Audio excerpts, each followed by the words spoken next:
Você senta para trabalhar com a intenção real de produzir alguma coisa importante. E em menos de 4 minutos, já está com o celular na mão, sem nenhuma decisão consciente que explique como ele chegou até ali. Abre 6 abas, lê 3 notificações que não precisavam de resposta imediata, troca de aba de novo, lembra de uma mensagem que precisa responder, e quando finalmente percebe o que aconteceu, já passou 40 minutos e o trabalho real ainda não começou. Isso se repete no estudo, na leitura de um livro que você queria terminar, na conversa importante em que sua mente sai voando no meio da fala da outra pessoa. A explicação mais comum para isso é vício em celular, falta de força de vontade ou geração viciada em estímulo rápido. Essas explicações não estão completamente erradas, mas são superficiais demais para resolver o problema, porque tratam o sintoma como se fosse a causa. A causa real, na maioria dos casos, é um conflito interno não resolvido entre objetivos concorrentes, combinado com a ausência do que Napoleon Hill chamava de definição de propósito. Quando você não decidiu, com clareza absoluta, qual é a única prioridade que organiza o seu tempo agora, sua mente é forçada a calcular constantemente entre várias prioridades possíveis, e esse cálculo consome a mesma energia cognitiva que você precisaria para se concentrar em qualquer uma delas. Foco não é uma habilidade isolada que falta em você. Foco é a consequência natural de uma decisão prévia, que ainda não foi tomada com firmeza suficiente. Isso aparece de forma muito concreta em situações comuns. Alguém que ainda não decidiu se vai priorizar o emprego estável ou o projeto próprio que sonha em construir, vai sentar para trabalhar no projeto e sentir a mente puxando de volta para as obrigações do emprego. E vai sentar para cuidar do emprego sentindo a mente puxando de volta para o projeto, num looping que nunca produz profundidade em nenhum dos dois lados, porque nenhum dos dois foi declarado de fato como prioridade central daquele período da vida. O mesmo acontece com quem ainda não decidiu se vai investir energia séria num relacionamento, ou manter a porta aberta para outras possibilidades, ou com quem ainda não decidiu se vai realmente se comprometer com um objetivo financeiro específico, ou continuar testando várias direções ao mesmo tempo.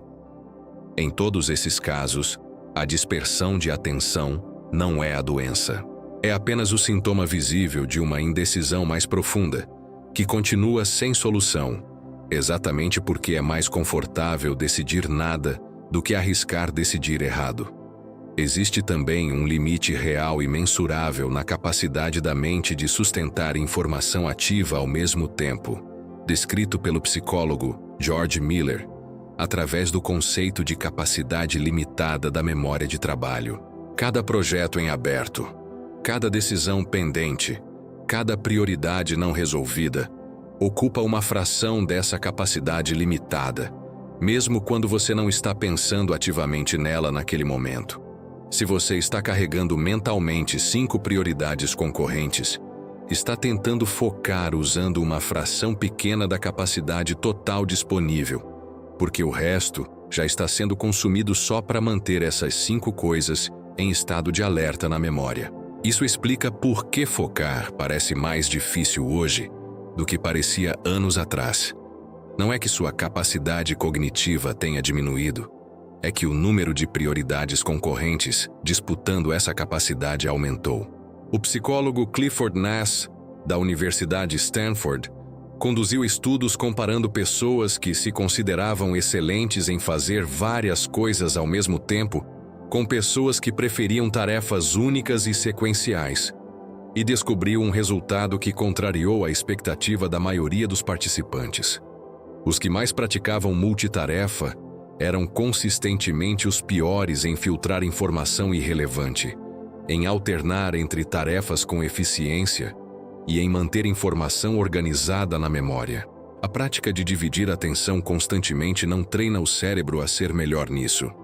Ela treina o cérebro a ficar progressivamente mais incapaz de sustentar foco em qualquer coisa única, porque cada sessão de dispersão reforça o circuito de dispersão, exatamente como qualquer outro hábito repetido o suficiente.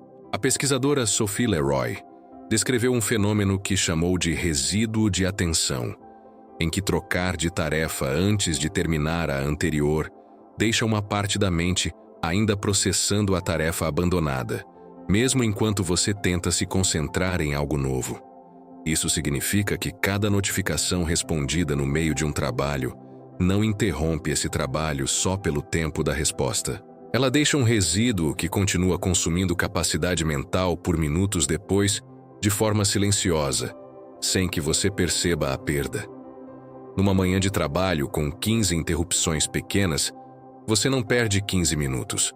Você perde a manhã inteira, fragmentada em pedaços, nenhum deles grande o suficiente para produzir alguma coisa que exija profundidade. O pesquisador Cal Newport descreveu esse tipo de trabalho fragmentado como o oposto do que chamou de trabalho profundo e mostrou, observando profissionais de alta performance intelectual, que a capacidade de produzir algo valioso está diretamente ligada à capacidade de proteger blocos longos de atenção ininterrupta e que essa capacidade está desaparecendo na maioria das pessoas não porque elas perderam inteligência, mas porque perderam a prática de sustentar a atenção em qualquer coisa por mais de alguns minutos sem buscar uma distração. Existe também uma explicação neurológica para essa fragmentação que vai além do hábito. Quando a mente não está ancorada numa tarefa única e clara, o cérebro tende a ativar o que os neurocientistas chamam de rede de modo padrão, um circuito associado à divagação mental e pensamento autorreferente, que consome energia significativa sem produzir nenhum resultado externo. Esse modo é útil para a criatividade e processamento emocional em momentos de descanso, mas é destrutivo quando ativado durante um período que deveria ser de execução, porque ele puxa a atenção repetidamente para dentro, para preocupações, lembranças e ruminações, longe da tarefa que está na sua frente. Existe ainda uma camada de ansiedade não resolvida que torna esse quadro mais grave do que a simples distração tecnológica. Quando existe alguma preocupação não processada, uma conta atrasada, um conflito mal resolvido, uma decisão importante adiada, uma parte do sistema de alerta do cérebro permanece ativa em segundo plano, escaneando o ambiente em busca de qualquer sinal relacionado àquela ameaça não resolvida. Esse escaneamento constante consome recursos do córtex pré-frontal, exatamente a região responsável pela atenção concentrada e pelo planejamento deliberado, deixando menos capacidade disponível para o trabalho que você está tentando fazer. Você pode estar sentado na frente do computador com a tarefa certa na tela e ainda assim ter uma fração relevante da sua capacidade de atenção sequestrada por uma preocupação que nem sequer está relacionada ao que você precisa produzir agora. A carta de Tiago, no Novo Testamento, descreve a pessoa que duvida como alguém semelhante a uma onda do mar, agitada e levada de um lado para o outro pelo vento, incapaz de receber qualquer coisa de forma estável por causa dessa instabilidade interna. A imagem é antiga, mas descreve com precisão o estado de quem tenta se concentrar sem ter resolvido internamente o que realmente quer. Uma mente dividida entre 2 ou 3 versões concorrentes de prioridade se comporta exatamente como essa onda, reagindo a cada estímulo externo porque não tem uma direção interna forte o suficiente para resistir a eles. Viktor Frankl insistia que o ser humano busca sentido antes de buscar prazer ou poder, e que esse sentido funciona como uma bússola que organiza a atenção e esforço em torno de um eixo central. Sem esse eixo, a atenção não desaparece.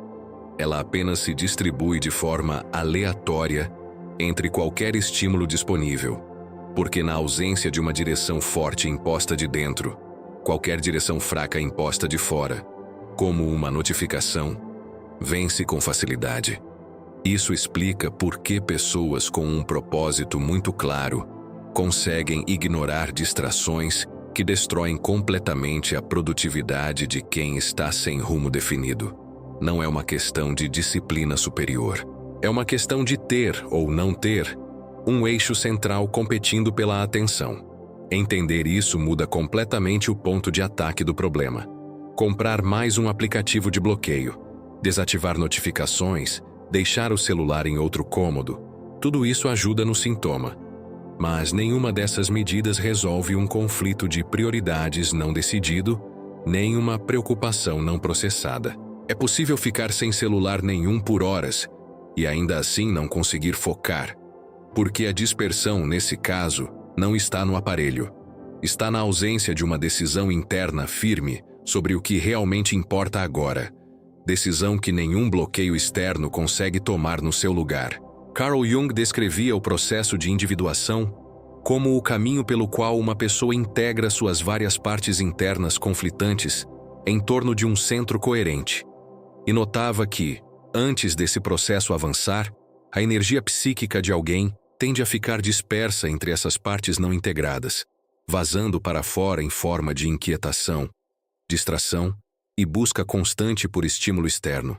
Uma mente que ainda não decidiu, internamente, quem está no comando das próprias prioridades, vai naturalmente buscar fora de si qualquer coisa que ofereça uma sensação momentânea de direção. E é exatamente isso que uma notificação oferece. Uma direção pronta, externa, que poupa você do trabalho de decidir a sua própria.